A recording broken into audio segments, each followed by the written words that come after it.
Corruption and media vigilance എന്ന പേരിൽ Ernakulam press club സംഘടിപ്പിച്ച പരിപാടിയിലാണ് ജേക്കബ് തോമസിന്റെ ഈ പ്രതികരണം. ഇവിടെ ഒരു വെബ് ക്യാം വെച്ചിട്ടുണ്ട് എൻ്റെ ഓഫീസിൽ.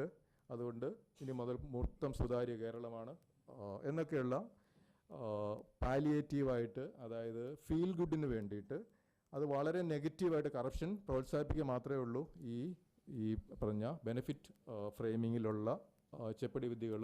കേരളത്തിലെ എല്ലാ പ്രശ്നങ്ങൾക്കും കാരണം അഴിമതിയാണ്.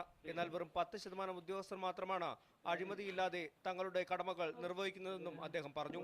അഴിമതിക്കാരായ ജനപ്രതിനിധികൾ പറയുന്നതനുസരിക്കാൻ സർക്കാർ ഉദ്യോഗസ്ഥർ പാവകളല്ലെന്നും അദ്ദേഹം വ്യക്തമാക്കി. ഗവൺമെൻറ് ഉദ്യോഗസ്ഥന്മാർ വെറും പാവയല്ല, അവർ മിണ്ടാതിരിക്കാൻ പാടില്ല. അവരെന്ത് അഴിമതി കണ്ടു കഴിഞ്ഞാലും, അല്ല ആര് അഴിമതി ചെയ്യണമെന്ന് പറഞ്ഞു കഴിഞ്ഞാലും നിങ്ങൾ പാവയെ പോലെ ഇരുന്നാൽ മതി എന്നൊന്നും അല്ല ഇപ്പോൾ സുപ്രീം കോടതി പറയുന്നത്. ഇപ്പോഴത്തെ നിയമം അങ്ങനെയല്ല. നിങ്ങൾ പ്രതികരിക്കണം. കേരളത്തിലെ വിജിലൻസ് സംവിധാനത്തെ തകർക്കാൻ എപ്പോഴും അഴിമതിക്കാരുണ്ടെന്നും അദ്ദേഹം പറഞ്ഞു. കേരളത്തിലെ വിജിലൻസ് സംവിധാനം ഒരു പീരീഡിൽ വളരെ സക്സസ്ഫുൾ ആയിട്ടിരുന്നു കഴിഞ്ഞാൽ ഇമ്മീഡിയറ്റ്ലി അതിന്റെ പതനം സ്റ്റാർട്ട് ചെയ്യും. അതിന്റെ കാരണം അതിന്റെ എതിരാളികൾ വളരെ ശക്തരാണ്. Toby Johnson, media 1, Kochi. അതിനെ നശിപ്പിക്കാൻ വേണ്ടിയിട്ട്